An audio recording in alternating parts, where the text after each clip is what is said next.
Good morning, dear students. Today we are going to start chapter number 1, that is we and our environment.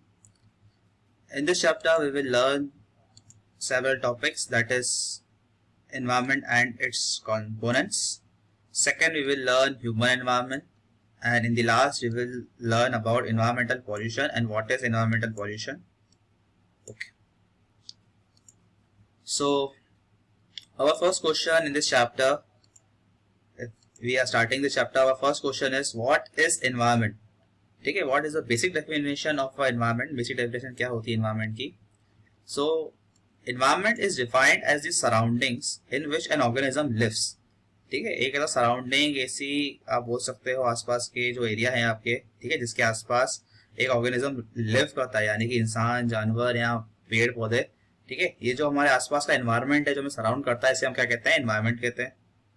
In other words, everything around us affecting us is called environment. ठीक है, तो जो भी चीज हमारे आसपास है, हमें अफेक्ट करती है, उसको हम क्या कहते हैं? एनवायरमेंट बोलते हैं. जैसे अगर ये हमारी हवा जो है, हमारे हमको ऑक्सीजन देके जा रही है, तो वो भी हमारे एनवायरमेंट का पार्ट है. ठीक है, हमारे आसपास जितनी buildings, parks, water, air, everything is a part of environment. Next in this chapter is resources. Okay, so first of all we will see what are resources, what is the definition of resources, क्या होता है ये. So all organisms are dependent on the environment to fulfill their needs. Man is also constantly interacting with the environment in order to fulfill his need. ठीक है, सारे के सारे organisms क्या है? अपने एनवायरमेंट पे. आपको सोचिए, आपके आसपास का एनवायरमेंट जो है, एयर, वाटर, आपका हाउस, इन सब के बिना क्या आप रह सकते हैं? शायद बिल्कुल भी नहीं. ठीक है, बिकॉज ये सब आपकी नीड्स को फुलफिल करते हैं. ठीक है, तो मैन जो है कॉन्स्टेंटली इनके साथ जो है एनवायरमेंट के साथ इंटरेक्ट करता है, इनके एनवायरमेंट में रहता है. ठीक है, अपनी नीड्स फुलफिल करता है, अपनी जरूरतें. This needs include oxygen for breathing. और एनवायरमेंट में जैसा वो बोला, सब कुछ आ जाता है आपके आसपास जो भी है, चाहे वो एयर ही क्यों ना हो. ठीक है, तो इसमें आपका ऑक्सीजन आ गया. ठीक है, जो आपकी ब्रीथिंग के लिए होता है. ठीक है, इसमें आपका फूड आ गया, इसको आप खा के अपनी जो है भूख शांत करते हैं. शेल्टर मीन्स योर हाउस और एनी थिंग और any place where you are living. In addition to the social needs like communication, transportation, entertainment, healthcare, etc. ठीक है, ये सारी चीजें आपकी जो है रिसोर्सेस हैं. The things that man requires for his survival and comfort are called resources. तो ऐसी चीजें जो इंसान का सर्वाइवल में हेल्प करती हैं, उसके कंफर्ट में हेल्प करती हैं, उसे हम क्या कहते हैं? रिसोर्सेस कहते हैं. इसके कुछ एग्जांपल में अगर आपको दूं तो फॉर एग्जांपल कार. ठीक है, कार इज अ रिसोर्स क्योंकि आपकी कंफर्टेबल चीज हो गई, वो आपके कंफर्ट को पूरा करती है. ठीक है, और अब सर्वाइवल की बात की जाए तो आपका फूड हो गया, वाटर हो गया आपका. ठीक है, अगर हम कुछ मैन मेड रिसोर्सेस की बात करें जो सर्वाइवल के लिए होते हैं हमारे, तो आपका हाउस हो गया. ठीक है, next we will see what is conservation. Conservation क्या होता है? So maintaining of natural resources of environment and their careful use is called conservation. ठीक है, तो एनवायरनमेंट जो नेचुरल रिसोर्सेज होते हैं एनवायरनमेंट में, देखिए रिसोर्सेज आपको पहले बता दूं मैं, they are of two types, natural and man made और ह्यूमन मेड. ठीक है, ऐसे रिसोर्सेज जो नेचर ने बनाए हैं, हमारे मदर अर्थ पे पहले से ही थे, इसमें हम लोगों ने नहीं बनाए हैं, ना हम उसको बना सकते हैं.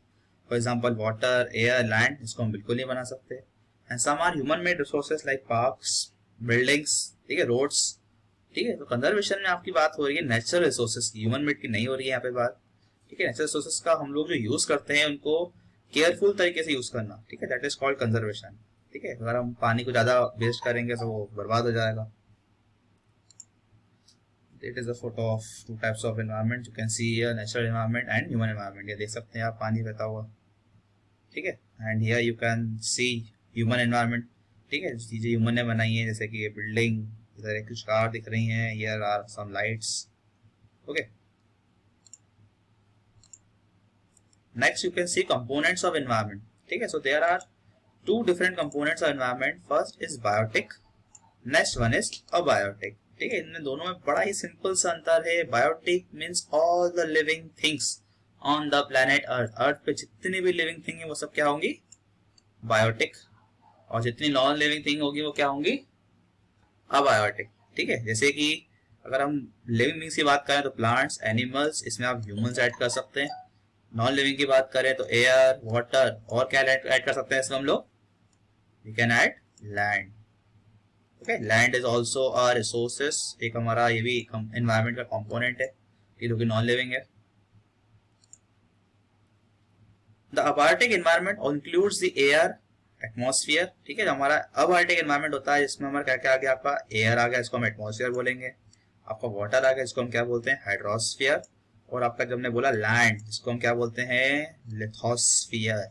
ये तीनों चीजें, एटमॉस्फेयर, लिथोस्फीयर, हाइड्रोस्फीयर, ये सब मिलकर क्या बनाती हैं आपका अब आर्टिक रिसोर्सेज, अब Arctic component of the environment.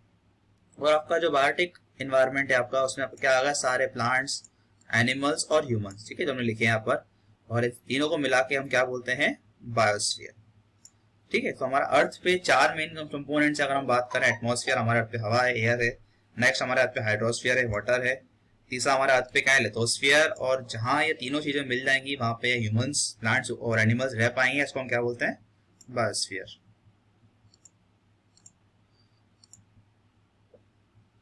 Next है आपका फर्स्ट लिथोस्फीयर, यानी कि लैंड, जो हमारे अर्थ पे अवेलेबल है, इसमें हम रहते हैं। The words lithos is derived from the Greek word lithos meaning rock. तो लिथोस और लिथोस्फीयर का मीनिंग ही रॉक है, यानी लैंड। ठीक है, lithosphere is this solid crust और the hard top layer of Earth. जो हमारे अर्थ की टॉप मोस्ट लेयर है, जो वो हार्ड रॉक से बनी हुई है, उसको हम लैंड बोलते हैं, लिथोस्फीयर बोले, एक ही बात है। It is made up of rocks and minerals and is covered by thin layer of soil. ठीक है, तो ये जो हार्ड लेयर है रॉक्स की, किससे कवर्ड है, आपके सॉइल से कवर है। It covers the entire surface of the earth from the top of mountain to the bottom of the Mariana Trench। ठीक है, अगर किसी को पता नहीं हो Mariana Trench क्या होता है, सो ये एक तरीके, या बोल सकते हो कि सबसे डीपेस्ट पार्ट है अर्थ का, सबसे नीचे वाला, सबसे ऊंचा पार्ट का ये नाम है माउंट एवरेस्ट। सबसे नीचे जो एक ओशन के अंदर जो पार्ट है, उसका नाम है मरीना ट्रेंच। ठीक है, तो ये सब चीजें जो आपकी हैं लैंड के ऊपर ही बनी होंगी, जाहिर सी बात है, चाहे ओशंस हो चाहे माउंटेन्स हो। ठीक है, लैंड को हम क्या बोलते हैं, lithosphere. It is important for us because it provides us several minerals like coal, petroleum, etc. and also a place to live.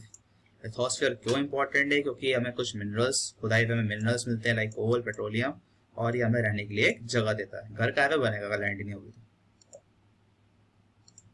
Next is hydrosphere. Hydrosphere means water. Okay, water component of the earth. So the hydrosphere is the total amount of water on the planet। ठीक है, हमारा तो जितना भी पानी है, चाहे वो किस फॉर्म में हो आपका, ठीक है, चाहे वो आपका सॉलिड फॉर्म में हो यानी कि आइस में, चाहे आपका लिक्विड फॉर्म में हो, चाहे आपका वो आइस फॉर्म में, ठीक है, लिक्विड, वेपर और ice. But on earth liquid water exist on the surface in the form of ocean, lake and reverse. पर हमारे सबसे इंपॉर्टेंट क्या है, लिक्विड वाटर। ठीक है, क्योंकि वो वेपर के फॉर्म में, हवा के फॉर्म में, उसको हम पी नहीं सकते, उसको हम यूज नहीं कर सकते। जो आइस की फॉर्म में, उसको भी हम पी नहीं सकते। जिस पानी को हम पी सकते हैं, ज्यादा यूज कर सकते हैं हर चीज के, दैट इज लिक्विड फॉर्म, जो हमें मिलता है ओशंस में, लेक्स में और रिवर्स में। ठीक है, और कभी कभी हमें मिलता है अंडरग्राउंड वाटर, इसको बोलते हैं ग्राउंड वाटर, वेल्स में, कुओं में। ठीक है, और एक्विफायर, एक्विफायर्स कम दिखे जाते हैं हमारे इंडिया में। In vapour form water exist as vapour in the atmosphere. तो वेपर फॉर्म में हमारा एटमॉस्फेयर पानी वैसे भी है। ठीक है, अगर आप उसको पी सकते हैं तो मुंह खोल के पी के देख लें, नहीं भी पाएंगे।